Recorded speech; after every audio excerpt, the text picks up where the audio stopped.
오늘 시편 73편은 전 5권으로 구성된 시편 가운데 제3권의 첫 번째 시편입니다. 지금까지 시편은 대부분 다윗의 시편이었는데 제3권에서는 아삽의 시편이 11편이나 됩니다. 아삽은 고라의 자손입니다. 고라 족속, 고라 후손이 누굽니까? 출애굽 이후 광야에서 모세에게 반기를 들어 반란을 주도하다가 하나님의 심판과 재앙으로 땅이 갈라져 고라와 그를 추종하던 많은 사람이 다 죽고 말았습니다. 바로 그러한 인물의 후손이 아삽입니다. 그런데 이들이 다윗 시대에 와서 성전에서 찬송을 인도하는 족속이 되었습니다. 하나님께 봉사하는 신앙의 족속이 되어졌습니다. 그러니 아삽은 구원의 은혜를 입은 사람이고 그 은혜를 아는 사람이지요. 오늘 시편 73편은 이러한 아삽의 시들 중에 첫 번째 시편으로 악인이 형통하는 모순된 현실 속에서 깨달은 바를 고백, 교훈하는 지혜시입니다. 사실 우리 주변에는 악인이 형통하는 것 같은 일들을 흔하게 볼 수 있습니다. 사람이 악하게 산다고 언제나 고통스러운 삶을 사는 것은 아닙니다. 그렇다면 누가 악하게 살겠습니까? 그래서 오늘 시편에서 아삽은 1절로 3절 하나님이 참으로 이스라엘 중 마음이 정결한 자에게 선을 행하시나 나는 거의 넘어질 뻔하였고 나의 걸음이 미끄러질 뻔하였으니 이는 내가 악인의 형통함을 보고 오만한 자를 질투하였음이로다.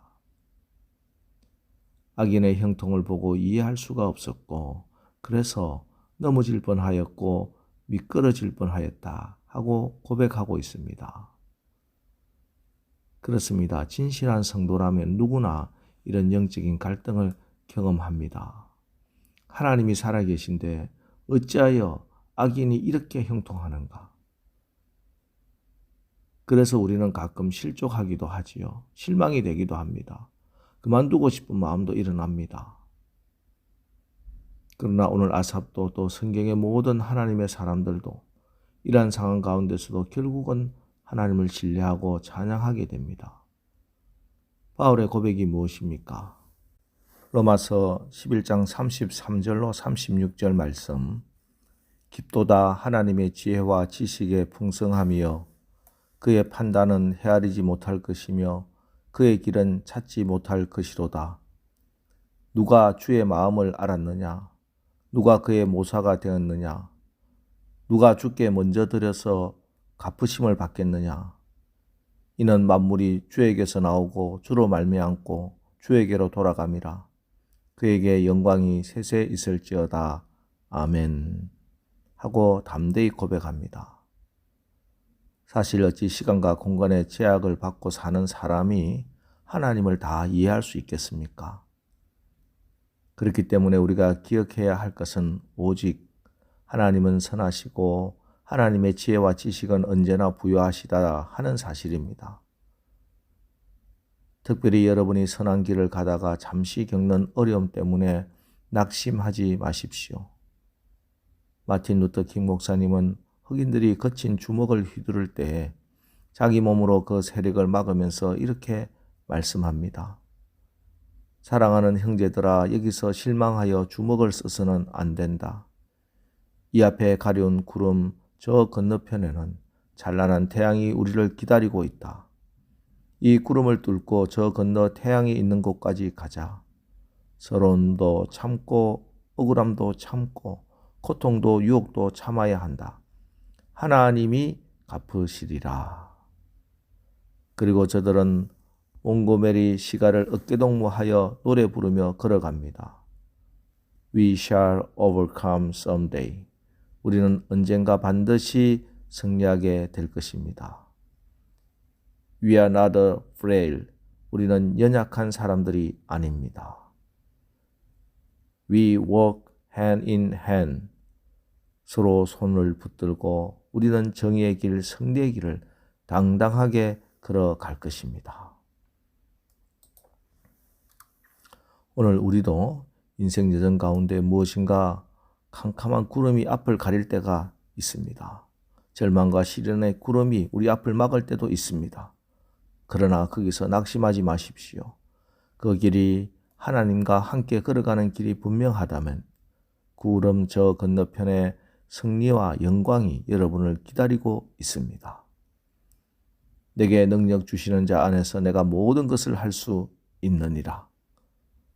우리는 연약한 존재가 아닙니다. 하나님의 손에 붙들려 걸어가는 그 인생길에 하나님께서 여러분과 항상 함께해 주십니다. 하나님은 선하신 하나님, 하나님은 나의 목자, 하나님은 졸지도 주무시지도 않으시면서 나를 지켜주시는 분이라는 이 사실 분명히 기억하시고 붙드시고 기도합시다.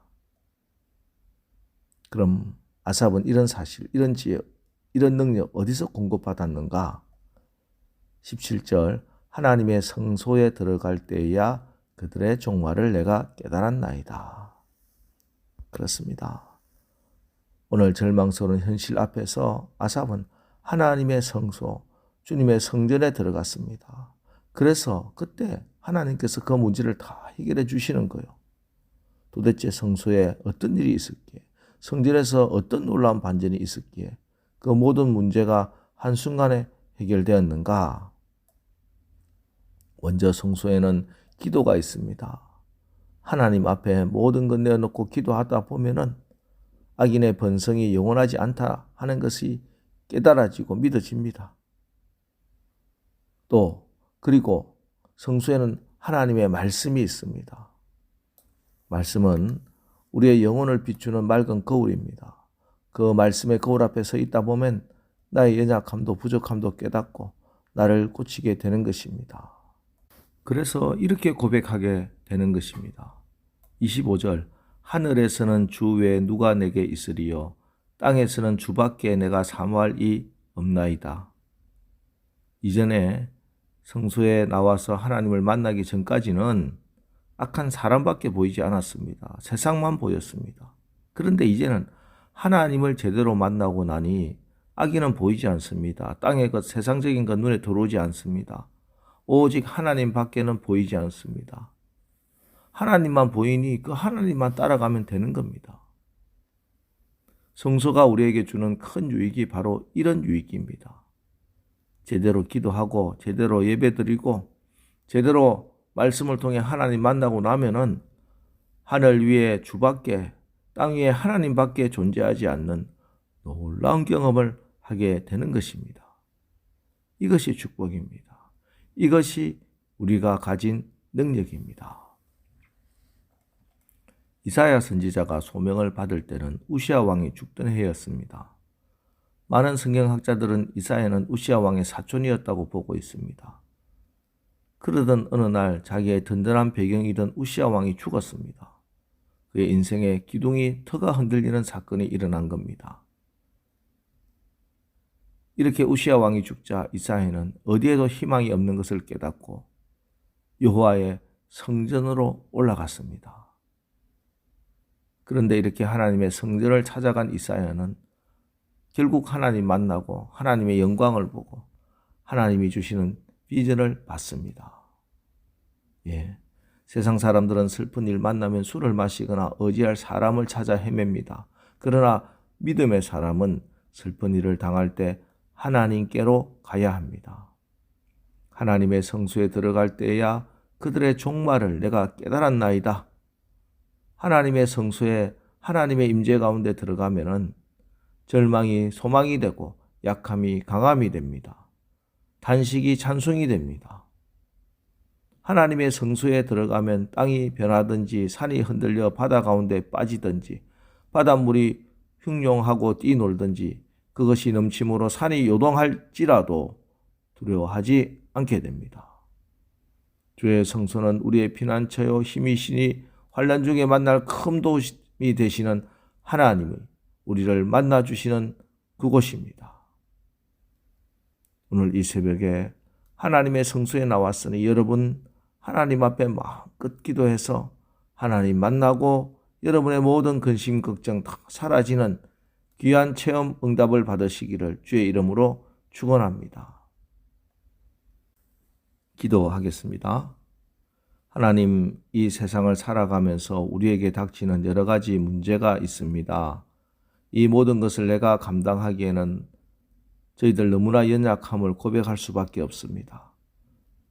그러나 우리의 눈앞에 펼쳐진 상황으로 인해 우리가 낙담하거나 절망하지 않게 하시고 주님의 성전으로 들어가 주님의 임재 가운데 주의 교훈으로 나를 인도하시고 후에는 영광으로 나를 영접해 주시는 하나님의 선하심과 인자하심을 받아 누리게 하옵소서. 예수님의 이름으로 기도합니다. 아멘.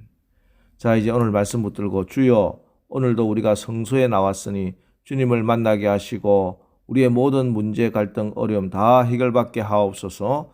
오늘 말씀 붙들고 우리 기도하고 나가겠습니다. 우리 기도하겠습니다.